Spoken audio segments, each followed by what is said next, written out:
ఈ డయాలసిస్ అనేది 2 రకాలుగా ఉంటుంది. ఒకటి తాత్కాలికంగా చేసే డయాలసిస్, రెండోదేమో పర్మనెంట్గా చేసే డయాలసిస్. ఈ తాత్కాలికంగా చేసే డయాలసిస్లు టెంపరీ డిసీజులకి, ఏదో మలేరియాతో కిడ్నీ పోయింది, లేకపోతే డీహైడ్రేషన్ వల్ల కిడ్నీ పాడైంది, లేకపోతే కొన్ని మందుల వల్ల కిడ్నీ పాడైంది, లేకపోతే ఏదో శరీరంలో ఇన్ఫెక్షన్ ఎక్కడో వచ్చింది బాడీలో, ఈ కిడ్నీ కూడా టెంపరీగా షట్ డౌన్ అయింది, లేకపోతే బ్రెయిన్ ఇంజరీ అయింది, కిడ్నీ ప్రాబ్లం వచ్చింది. వీళ్ళకి తాత్కాలికంగా ఉంటుంది, కొద్ది రోజులు డయాలసిస్ చేస్తే చాలు వీళ్ళకి, అంటే మనం సపోర్ట్ చేసాం అంతే, ఆ కిడ్నీ దానంతా అది రికవర్ అయిపోయింది. సో వీళ్ళకి గుడ్ న్యూస్, వీళ్ళకేం డయాలసిస్ అలా కంటిన్యూస్గా అవసరం ఏం పడదు. ఏదో నెలలు చేస్తాం, లేకపోతే 2-3 వారాలు చేస్తాం, తర్వాత ఆ కిడ్నీని మళ్ళీ పనిచేయడం మొదలు పెడతాయి. ఓకే, ఇది టెంపరీ. ఈ పెర్మనెంట్ అంటే ఇందాక స్టేజ్లు మాట్లాడుకున్నాం, వీళ్ళు పెర్మనెంట్. ఈ 1, 2, 3, 4 వాళ్ళు పెర్మనెంట్.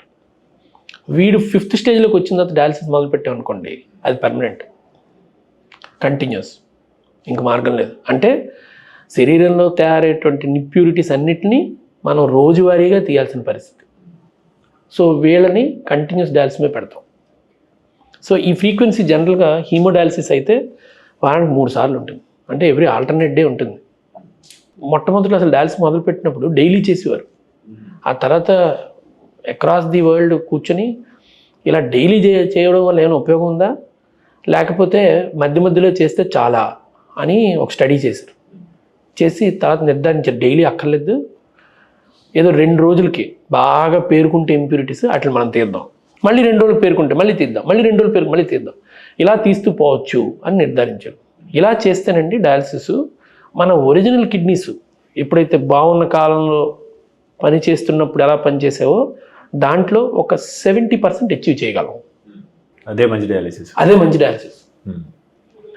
అంతకంటే తక్కువ చేస్తే, అంటే వారంలో 2 సార్లు లేకపోతే ఒక్కసారి చేస్తే 30%, 40% చేయగలం. సో ఈ వారానికి ఒకసారి 2 సార్లు కొంతమంది చేసుకుంటారు. అలా చేసుకుంటే ఈ 40-50% సమస్యలే తగ్గుతాయి. 3 times చేసుకుంటే 70% సమస్యలు తగ్గుతాయి. అంటే 30% సమస్యలు ఉంటాయండి వాళ్ళతోనే డయాలసిస్. అందుకనే ట్రాన్స్ప్లాంటేషన్ చికిత్స వచ్చింది. ట్రాన్స్ప్లాంటేషన్ చికిత్సలో 90% సమస్యలు తగ్గించగలం. ఇది పర్మనెంట్ సొల్యూషన్. మెడ్ ప్లస్ లో అదే మెడిసిన్, అదే క్వాలిటీ, మార్కెటింగ్, డిస్ట్రిబ్యూషన్, ఇంకోటి అంటూ వీళ్ళకి అదనపు ఛార్జీలు ఉండవు. అందువల్లే 50 to 80% డిస్కౌంట్ లో మనకు అందిస్తున్నారు.